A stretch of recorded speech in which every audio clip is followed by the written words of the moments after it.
Welcome everyone to another episode of Streamed and Screened, an entertainment podcast about movies and TV from Lee Enterprises. I'm Terry Lipshetz, a senior producer at Lee and co-host of the program with Bruce Miller, editor of the Sioux City Journal and a longtime entertainment reporter. We are not even into the dog days of summer yet, Bruce, but it's heating up. And I'll tell you, I went to see Spider-Man Across the Spider-Verse over the weekend, and I had a tough time getting a seat. Now that's surprising because normally in summertime, you can barely, you can get in. You don't have to worry about getting a seat. And normally that buying your tickets in advance thing was, I thought, a dog. I didn't think it worked at all. I didn't think I needed to do all that. And this week I went to the theater and they said, well, we just have a couple of seats left. And I thought, really? There's like 40 performances of this thing, and I'm going to have to sit like near the screen. And I did. It was like the second row.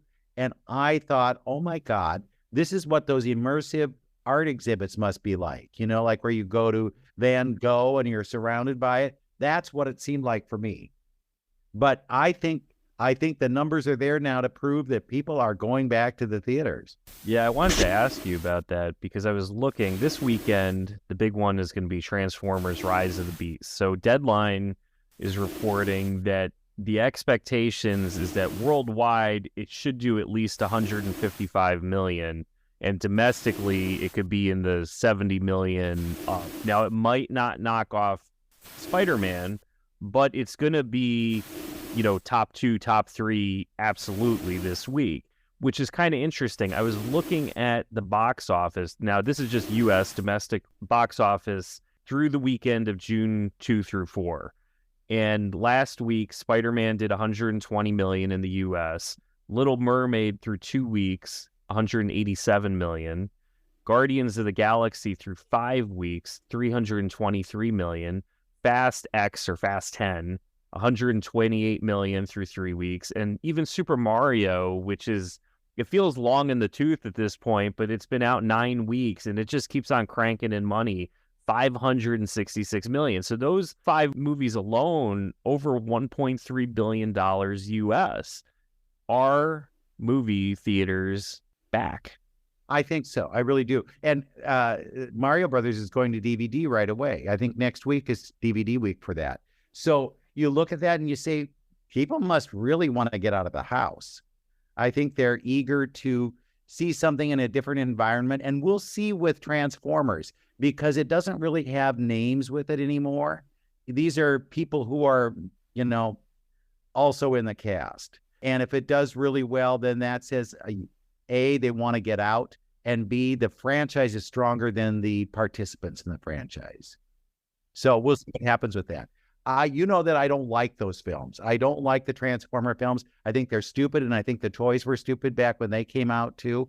But this does have an audience, and we'll see. It could, you know, it might be the film world's equivalent of a monster truck show. I don't like that movie either, but it's, people go see it. I mean, it's kind of like the Fast and Furious franchise, which I enjoy, but a lot of people hate it. But it's just one where, you know, I think you're either into it or you're not, and it just has an audience and people keep going back into it. Now, we talked a while back, you had brought up the idea that maybe movie theaters, it's going to be a little bit more of an event, that people aren't necessarily going to go for the smaller films. Are you still thinking that? I do, because I think that there is no place for them. And even if they do get in the theaters, they're going to get one theater in a Cineplex. They're not going to get 10 screens. It's unreal now when you go to the movies and you may see 4 movies listed. And that's because they've sucked up all the screens. So I think you've got to have a reason. And if you bought into a franchise like Transformers, you're going to say, oh yeah, you're kind of getting a guarantee. We're going to get something that we know is going to entertain us. We know it's going to be special or big. And we know that we're going to come out of there saying we didn't waste our money. Whereas if you're taking a risk on something you haven't seen, good luck. My equivalent to this is like going to Broadway. You will go to Wicked because you know it's big, you know it's something that people like, you know that people will tell you, yeah, there's a lot there for you to see. So it's kind of a guarantee, but you're probably not going to take a risk on an unknown quantity until it becomes something like that. So I think that's what we're seeing with the movie business is they're looking for guarantees, and they will go back to those old wells and see what they can dredge up. And now, if the writer's strike keeps going on, maybe they will start remaking old films with old scripts. I think the numbers also bear out your theory too, because Spider-Man 120 million, so that's a really solid opening. But Little Mermaid in only its second week had already kind of crashed to 41 million. And number 3 in the theater last week was The Boogeyman, which opened last week to only 12.4 million. Guardians was down to 10.7 million. Fast X was at 9.6, and even Super Mario at 5th place, $3.4 million. That's hardly anything. Right. When you go to the movies, how much does it cost if you take the family? I mean, tickets alone, you're looking, if we can go to a matinee, we might get lucky and it'll only be maybe $30, but it's really pushing 40. And then on top of that, once you add in popcorn or anything, you're looking at 60, $70. So it's not cheap. You see where it has to be a commitment that is going to bring results. Or you get grandma to take the kids. There's some kind of a trade-off there, but you're not going to take a risk on something that you're not sure that people are talking about, or that is going to be something you'll like. Right. Or if you have a loyalty card. So that's part of, I think, the advantage for me with the family is, okay, we'll go, but those $60 I might spend will equate to 20,000 points, which will get me a $5 reward certificate a little bit quicker. Do you ever bring in candy? No, Bruce, I would never bring in, because that would be dishonest, and we are supposed to. Of course I bring in candy. What do you? Well, because I would really be worried if I was hauling kids with, and how kids can get restless when the movies get a little dull. Yeah. And you think, oh, I got to get them something to eat, but it's a fortune. You pay what? Upwards of $10 and up for popcorn. And that's a lot just to try and say, I'm quieting you down with this. So I would always have M&Ms in a pocket, and pull that out, and here you go, kid. We're shutting up now.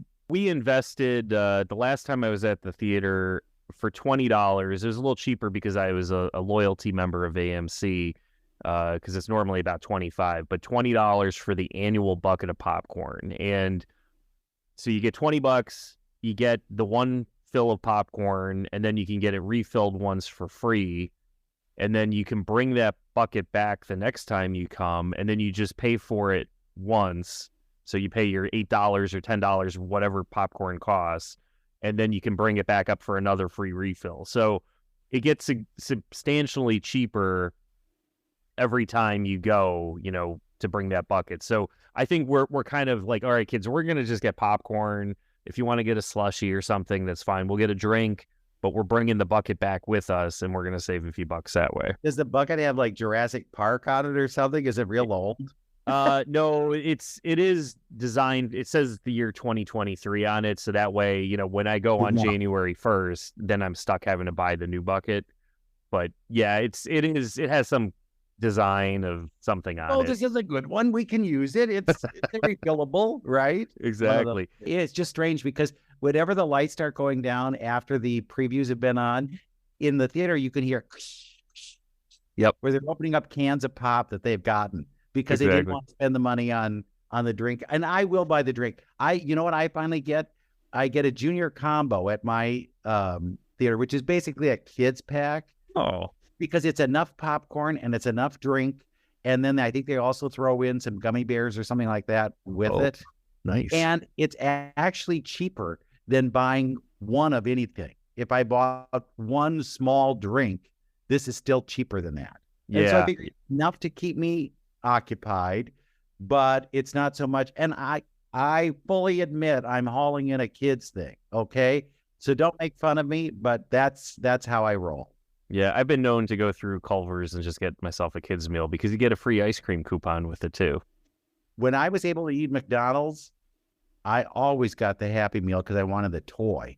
You Exactly. know, Yeah. No, I had one other question though, or at least an observation, and this was with Super Mario Brothers, because we talked also about that dual release, right, where you release a movie straight to theaters, but then you also simultaneously go to streaming. And I think we agreed a few weeks ago that that's not a feasible option, especially with some of these bigger movies, at least because it's going to drain the theater gate. But I did find it interesting with Super Mario. You can already stream it. We went with our family. We headed down over Memorial Day weekend to visit friends in Illinois, and my daughters are the same age as our friend's daughter.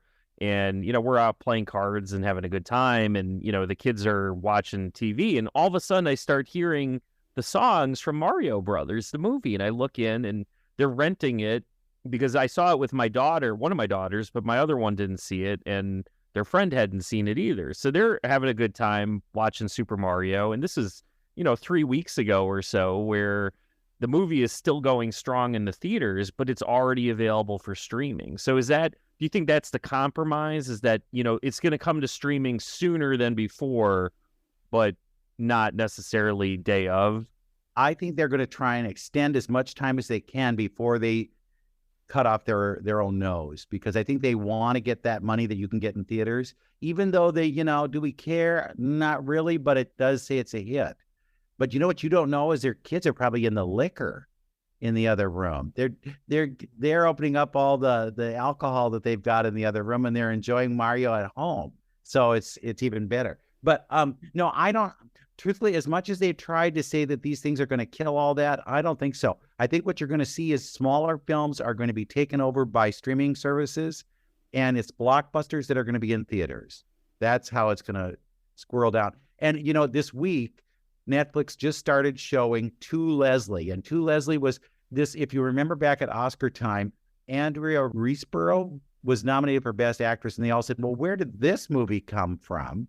And it made like $27,000 in the theaters.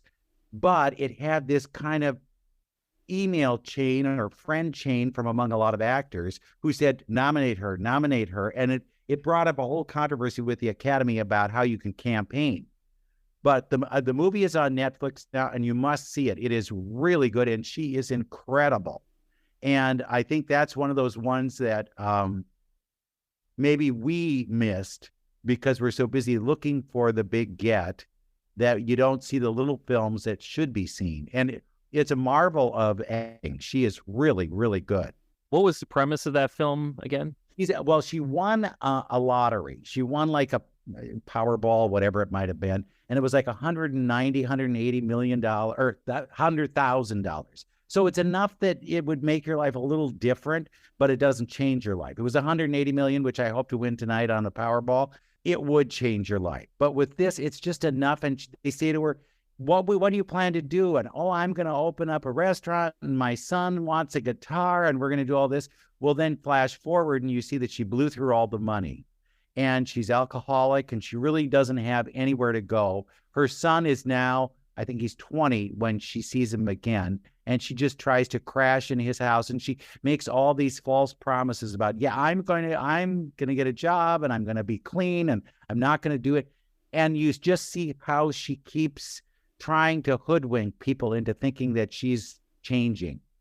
And then there is something that happens that maybe changes her. Okay. But a fascinating character study, and she does a beautiful job. So I don't think it was one of those wasted campaigns for Best Actress, but it's nice to see that we finally get to see this film, because back when the nominees were out, I looked everywhere for that movie and I couldn't find it on any streaming service. So it must have been just distributed to Academy members so they could vote on it. I'll have to add that to my to watch list, because now that the family is done with school for the year, it's time to ramp up the streaming. My wife can stay up later than 8:30 at night now, so put this one down. And another thing too, those event films, look how long they're going. Spider-Man Into the Spider-Verse was 2 hours and like 20 minutes. And a lot of these little films that are on streaming services, 90 minutes, maybe 2 hours, maybe.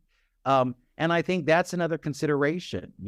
When you're going out, you're making it an event. So All right, I'll sit for 2.5 hours. Unless it's Avatar, and then you got to go to the bathroom 3 times. Anything else coming out now to streaming or TV? Because we have the writer's strike on, there are some problems in getting new product for next fall. So you know that next fall is going to be a lot of reality and a lot of game shows. But there are series that were scheduled that are starting to come out. I think I mention to you last week that I'd watched all of The Righteous Gemstones, and that's coming on HBO. But also coming is Full Monty. And this is a look at the characters from the Full Monty after that film and what happened to them. It's not old men who are going to strip. It's not that at all. It's like, how were their lives affected by that moment? And it's very, very interesting. Maybe a little darker than you think, and how they affect their family and their show. So that's a new one that I would look for. And then coming this next week on broadcast television is The Wonder Years. And this is the rebooted Wonder Years, where it's about a Black family, but it also no longer has Fred Savage as a producer. Fred Savage was the star of the first Wonder Years, and then he was a producer of this Wonder Years. And then there was some kind of some discussion about maybe he was overstepping his place as a producer, but they just decided it would be better for the show not to have him as a producer anymore. So he's not. And I do think there is a shift. I do think there's a change in the tone of the series. It's still set in the late 60s, but there is just another quality to it that isn't so Wonder Years like the first one. It still has the narrator. It still has the kids at a certain age kind of reflecting about what that time was. But you're getting a different perspective. And what I love about this is because it is a Black family, you're seeing the civil rights movement from a different perspective. And there's still a lot of fun in it. You know, Patti LaBelle comes on as the mother of Dule Hill, and she's the choir director at their church. And she runs that choir like a drill sergeant. She has no, you're doing it wrong. You're not. And you'd think that they just given the performance of a lifetime. And she says, we really had a lot of problems today. So she becomes this kind of force that the choir is not all that thrilled with. And enter the mother in the Wonder Years, who is her daughter-in-law, and she becomes the soloist, and how that affects all the rest of them. Very fascinating, but it's a different perspective because not having grown up in the Black church system and what that kind of power was for the choir director, I think it's really fun to see, and it's an interesting look at everything. And then when you couple it up with she's the mother of the dad in the Wonder Years, that adds a little more to it. Is Patti LaBelle now? Is she just making a guest appearance, or is she going to be a regular? She's in a couple of episodes. I think you could classify her as recurring, but okay. She isn't in every week. She's in this one. It comes early in the run, and you'll see her, doing the choir, and then there's another episode where they come back. But there's resolution to all of this.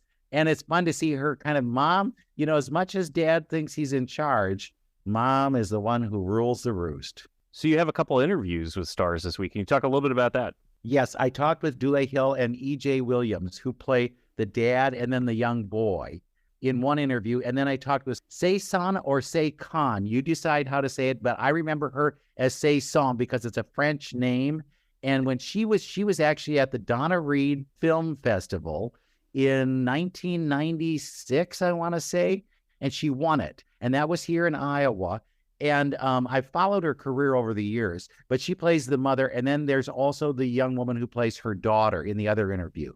So we have two interviews, but you have a connection to Dule Hill. Now, Dule Hill, you remember, was on West Wing. And right. I know him as this dramatic actor. And the thing I was really shocked when I started reading things about his past is that he was in the Tap Dance Kid on Broadway. And I went back and looked in all of my files, and I found the playbill that he was in the Tap Dance, and I saw him as a kid, if you can believe that. And he's from Sayreville, New Jersey. So you obviously do these interviews in advance, and you send them to me. And then, of course, I listen to them before we have these conversations so we can have a coherent, intelligent conversation. So I'm listening to it, and you're talking to him about, like your own personal wonder years, right? And growing up and that type of thing. And Dulé starts talking about, well, when I was growing up in Sayreville, New Jersey. And then I'm like, wait, what did he just say? Did he just say Sayreville?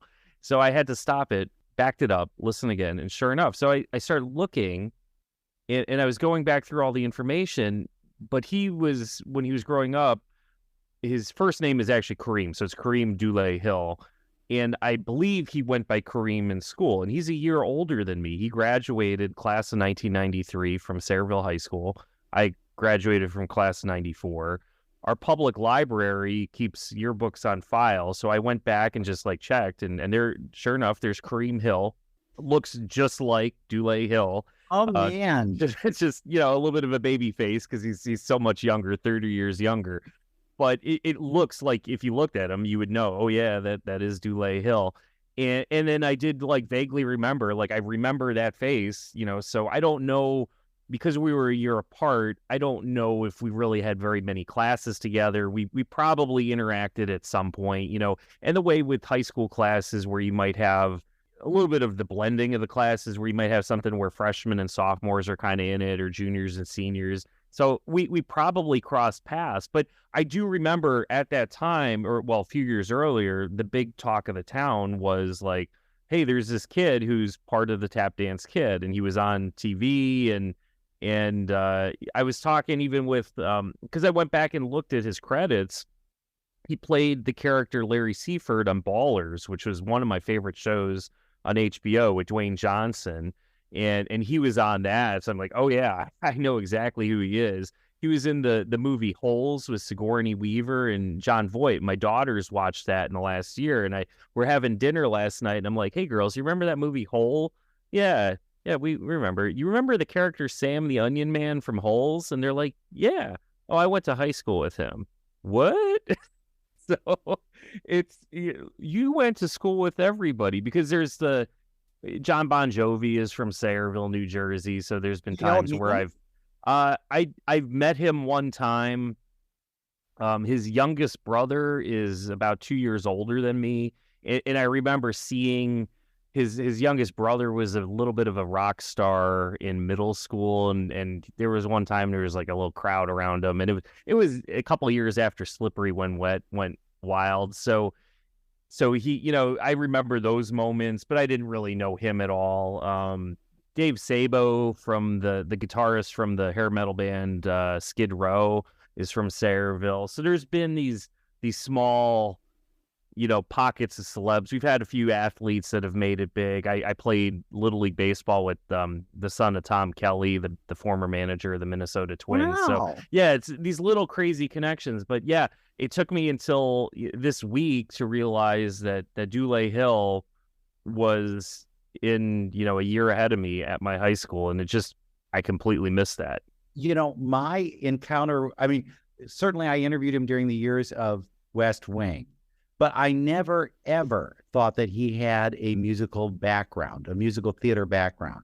And then I saw him on Broadway in a show called After Midnight, and he was dancing up a storm. And I thought, where was this talent? Where did this come from? Well, then you look back in his credits, and he was a child phenom back in the day doing all these things. He was also in Bring In the Noise, Bring In the Funk, which, by the way, is coming back to Broadway. So, who knows how they can have these different identities wherever they might land. But if do we want to run the interview with Dulé and EJ? Yeah, sounds good. So we'll listen now to EJ Williams and Dulé Hill. I must ask you two, why is it taking us so long to get the second season? I have been waiting and waiting and waiting, and where have you been? Well, it's an experiment called Absence Makes the Heart Grow Fonder. If you let people wait long enough, then they really will, hopefully, be just ready for it right at the right time. And that's where we are right now for this summer. I think the anticipated help too. What is being gone so long, you can still binge the first season. And now that we have, a day we're coming back, it'll all make sense. So that's definitely one too. The thing that struck me funny about all this is that both of you really haven't had the Wonder Years kind of childhoods. Having been involved in the entertainment business, I'm assuming that you didn't get that kind of, if you will, nuclear thing because you were busy working. Well, I mean, everybody's Wonder Years are different, in my opinion. You know, everybody's childhood, not everybody lives the same life. You know, you have some kids who aren't even in the entertainment business and are still homeschooled. So one person's normalcy isn't another person's normalcy. So I think for me, because, you know, I'm the only kid here, the Wonder Years are still happening. They're just happening differently. And, you know, you experience things just at a different level, you know? So I'm still experiencing school, except my school's in a trailer. It's not in a classroom with, you know, 30, 60 kids. I'm still going to graduate middle school. I'm still going to graduate high school. I graduated elementary. I still went to kindergarten, you know, so the years are still going. Time is still moving, and you just got to appreciate it while it's here, man. You know, I like to say that kids on television grow up faster than kids who aren't in the entertainment space, which I know it's not true, but it seems like that. You know, a lot of times, even for season 2, people coming back saying, man, you look so older. And, you know, to me, I'm like, do I? But it's because, you know, when people see you on television so much, they're looking at it. And then so the Wonder Years are definitely still happening. It just looks different for everyone. Well, Billy, what were yours like? Wow. You were on Broadway, for God's sakes. I was, and I'll say I don't know what EJ's talking about. I mean, I'm only 15 years old, so there's 2 kids here. I don't know what he's talking about. I don't know where he got that from, first of all. But no, but I will say I was doing the stage in New York, but I did have that nuclear family. It was always there in the midst of when the Broadway experience or the stage experience was added onto it. I came along, that was added onto what was already there. But I have so many memories of growing up in my hometown in Cerebral, New Jersey, with my cousins, with my friends, riding the bike in the park, getting into trouble. You know, all of these stories that we had in the Wonder Years, I can relate to all of them. My parents telling me to stay out of grown folks' business and all that kind of stuff. And EJ is right where it's different, because once I started doing theater growing up, that was an added thing, but the core of it is the same. The root of it is the same, which is about family. It's about Sure. Then when they tell you that your mother is Patti LaBelle, how does that land? Oh my God, really? It's like a piece of delicious pie. Sweet. It's, well, you can't ask for a better mother than Patti LaBelle. To be able to share the screen with an icon, a legend such as Miss Patti, is something that I don't think any of us take lightly. She brought such magnificent energy to the role and to this set, just being the light that she is. And I think the audiences are really going to enjoy what she brings to the Williams family, because, the matriarch is always the matriarch, and she doesn't really have to apologize to anybody. So when she comes, she's going to really have her way. She captures the rules aspect of the game. It's very much, you listen to her or else you're in trouble. I think that's great. I love when you guys get to go to New York. I wanted that to last longer. Is there a chance that you would go back or do more episodes where you go to New York again? I mean, you never know. The thing about scripted television is, writers have endless imagination. So you never know where a story could land. We've been talking about New York since the first season, with Bill getting his job, finding out it's in New York, even with Lillian's opportunity of her going further away in Alabama, being away from home, so the possibilities are endless. You never know what a pencil or a pen can do for a person. Mm-hmm. So, I mean, going back to New York wouldn't be a bad idea. You never know how the story would play out. But in terms of the episodes, I mean, it was great. You see that experience and you see people in the different worlds. So, you have Dean outside of school, outside of state. He's in a place he's never been before. Meeting new people, seeing different things he hasn't seen before. So, I mean, you never know. How was it for the two of you working together, pretty intensely in that episode? Was it good to be able to bond a little bit more, or what was that like? Oh, definitely. I mean, I've learned a lot from Dule. Like, I mean, I started this show when I was 11, I'm 14, even facial hair tips. I ask him, how does, does he ever feel hair itching on his sides? Cause I feel like I'm, I've learned so much from him. So I mean, the bond only grows stronger, man. I've gotten a lot of great advice from Dule. He's a great person. He's a gentle soul. He's a genuine person. So I mean, being with Dule is great, and even filming. I mean, the filming chemistry. It's a laugh fest on set, man. So it's one big happy family. So Dule, you learned from him. What did I learn from him? Yeah. Stay persistent in achieving your goal. That's what I've learned from EJ. He really has this goal of being a hilarious comedian, and he keeps on working at it. If at first you don't succeed, try and try again and again and again and again. Okay. Do you see a little of yourself in him at all? Yeah, definitely. I can definitely see that, just because of the fact of being I started as a young actor or a young artist in this journey, and seeing where he is, there are a lot of things that I can relate to.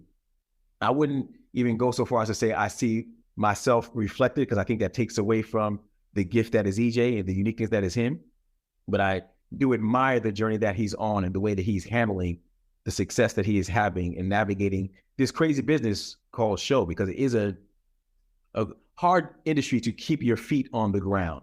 And EJ and his family has done a phenomenal job in staying connected to the real world. And for that, in the midst of his brilliance, I applaud him for that.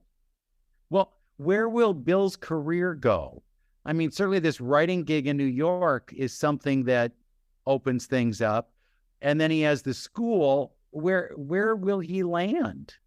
And that's something, we'll have to see over time. I mean, you mentioned before about will he go back to New York? I think Saldy and Patterson probably will have a better grasp as to whether we will ever get back to New York. But Bill is always trying to balance his passion versus his responsibilities.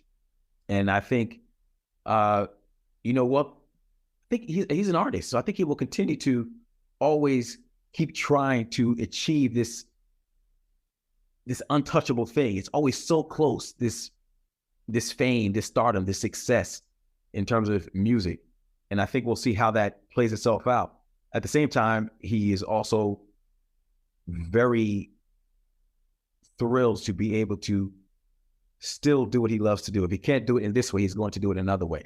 And that's where I think the teaching comes in. It can always affect young minds. And to echo what Dule said as well, when he said it's always that one step, I think he's definitely right. Even trying to find the laughter and all the seriousness, and the best example I have is when he's in New York, Concrete Jungle, Where Dreams Are Made Of. We all know where that song is now, but just think that one line that he said was stupid could have made the Williams family rich.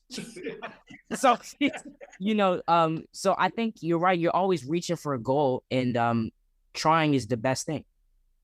Well, now your co-star got a singing episode.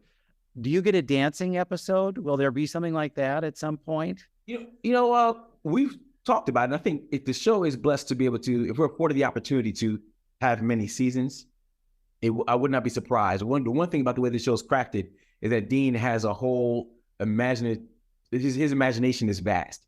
So if Bill was going to show up dancing anywhere, I think it would be in the midst of one of Dean's flights of fancy. And hopefully, I said, if we're afforded enough seasons, then I think you might see Bill do a soft shoe or two. That was the biggest surprise I had about you, Dule, was that I did not know that you were a singer, dancer, Broadway person, because I had watched all these TV shows. And then I remembered I had seen you in Tap Dance Kid. I even looked up the playbill, and I thought, oh my God, here's what happened to that kid. See? And I'm wondering if with EJ, you say, where will his career go? I mean, like I always say, possibilities are always endless. I'm never trying to stay in one box to be in the industry. They call it typecasted, but in real life, you never want to stick to one thing unless that one thing you're doing is absolutely what you love. I love the entertainment industry. I love putting smiles on people's faces. People, even as my jokes, as Dule was saying, people may not like my jokes, especially him, but it puts smiles on people's faces. And that's all that really matters to me. So whether that be outside of the entertainment industry or like I am right now, inside the entertainment industry, putting smiles on people's faces is my passion. It's what I love to do. So And, career, you can do that in any career. So, I mean, hey, you never know. I would say quickly, I think the sky is the limit for EJ. Because as I said before, he's very talented as an actor, but he's also very brilliant in his mind.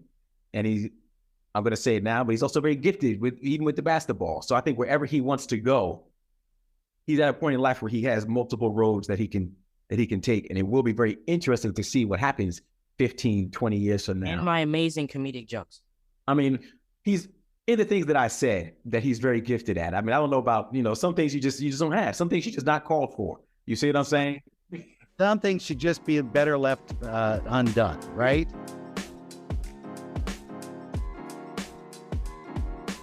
All right, thanks, Bruce, for that interview. And now we have one with Seikon Sengbla and Laura Kariuki.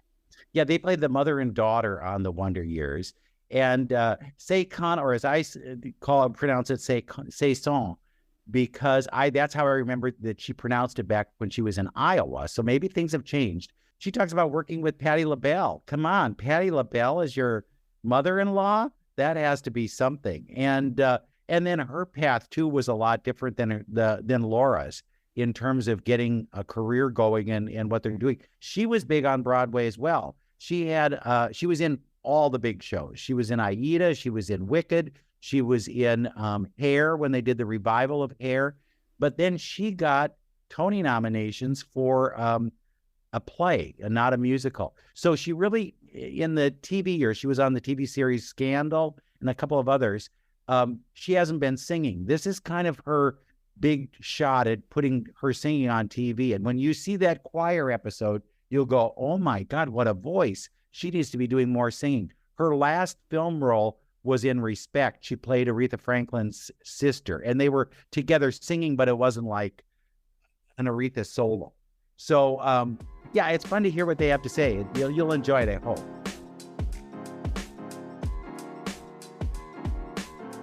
How long had they been talking to you about doing a music episode? Well, we did a little music in the first season as well, because, Dulay's character plays a music teacher and he's a band leader. And then, of course, I'm a singer and I moonlight in between my accounting, Lillian's singing.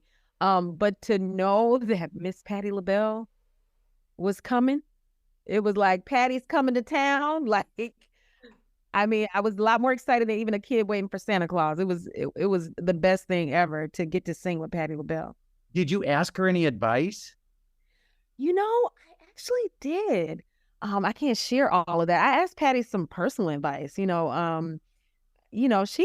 the ultimate glamour diva, singing domestic goddess, of course, right? So she brings so much history and allure with her career that, of course, I had to pick her ear a little bit. We did a Broadway show together years ago called Fela. So, and I didn't get to talk with her as much. I think I was more shy. So it was really nice to be all grown up and get to experience Miss LaBelle. Well, yeah, and may I just tell you, it's one of my favorite episodes because I really think it brings your character out. I think she really comes into her own. Did you start in a church choir? Was that how you started singing? Incidentally, I started in the choir in middle school. I was singing in middle school choirs. I sang a little bit in church. My Aunt Vivian, much love to her, she does all the church singing in my family.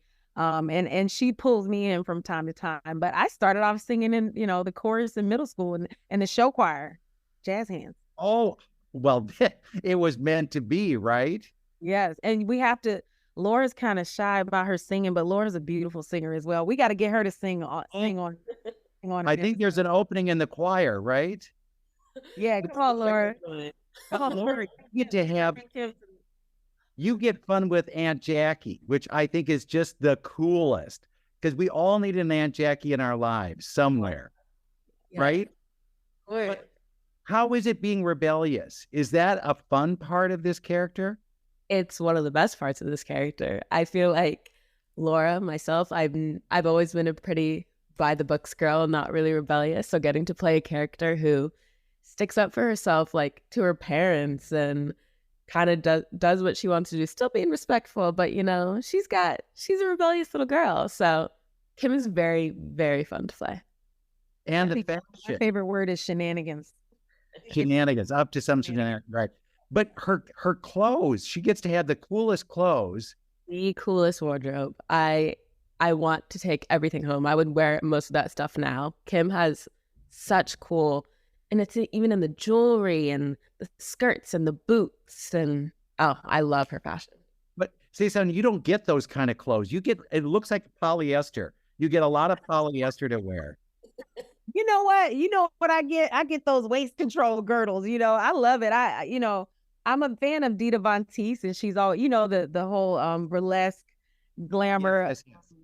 the bodices and all that stuff. So I love all that waist control. That's one of my favorite things. I love the vintage vibes of it all. So we have fun. But yeah, every day Laura comes on set and just shuts it down. Every time she just comes in and we're like, because she's giving like supermodel vibes. She walks in with legs. You can't deny it. You cannot deny Laura and her boots and her skirts. She's undeniable. How did you two bond on this show, and with the guys too? But how did you become that kind of mother-daughter relationship? Because it seems stronger this year. I think we're closer. We're probably closer to each other than we hang out with each other. If we have a little moment, Laura will be like, "You want to get some dinner?" She'll send me a little text message. So I think we've just had a nice opportunity to spend time more. The pandemic is not pandemicking as much, so we were able to be together more.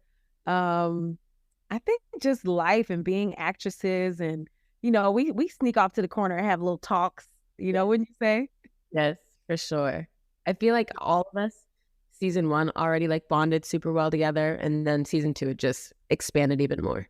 Does Laura ask you advice or not? Yeah, Saikon, like she's been in the industry, so I'm very, very fresh. So I will always ask for advice whenever I need, and she's helped me a lot with a lot of things. I'm so proud of her. This is like her second gig. It's like she got 2 major TV shows coming right out of school. So like, I'm telling her, just take the bull by the horns and work it, girl. Does this time period ring true at all for you? I mean, do you see things that you guys can relate to? Because it isn't really your time period. Oh, 100%. And I think that's what makes our show really, really beautiful is, yes, it's taking place in the 1960s, but a lot of people are still having boy issues. People are still having arguments with their parents. People are still dealing with the world then as we are now. Things are still very, very relevant no matter the time period. Yeah, a lot of serious topics, even Roe v. Wade, which was happening in that era originally, and now it's become a topic again. The life issues, life doesn't stop lifing, from the 60s decade to the 2020s decade. It's a powerful thing to be a human being in this world.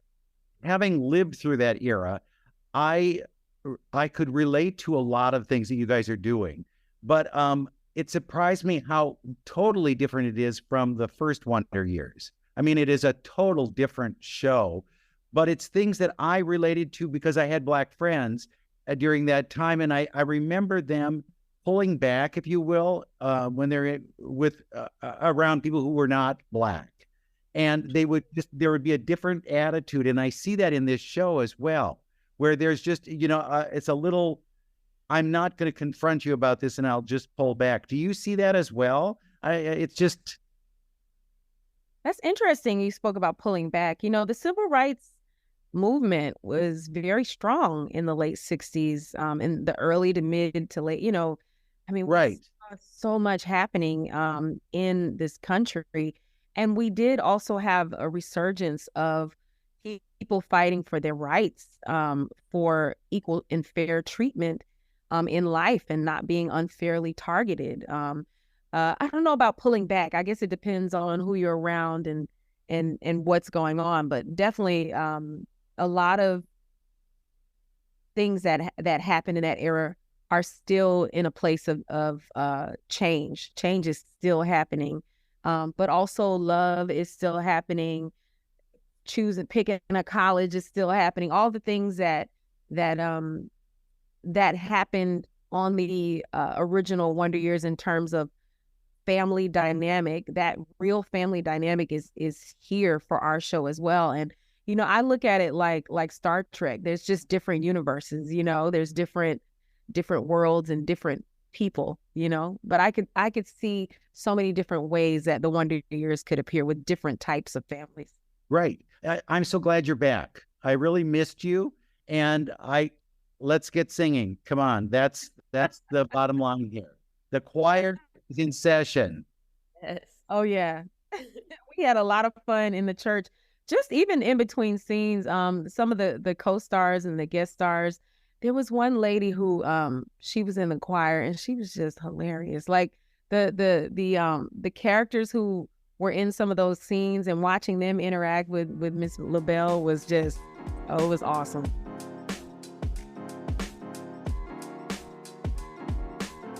All right, Bruce, thank you again for those interviews. So it looks like I've got to actually reach out to Dule Hill, get caught up, since we were such good friends in high school, and just see, buddies, come on. Exactly. So reminisce about your shared wonder years, right? Exactly. Growing up in Sayreville, New Jersey, these are our wonder years. Oh man. Then he'll say, "Weren't you that kid I hated? I think you're Probably. that kid I hated in school." And then you go, "Oh no, that wasn't me. That was my brother." That was my brother. Right? But, next week we've got Father's Day coming up, and maybe we need to talk about fathers next week. Yeah, we can do that. Yep. So if you've got an idea about Father's Day, maybe it's our week. Maybe. All right, Bruce, thanks again, and thank you all for listening to Streamed and Screened.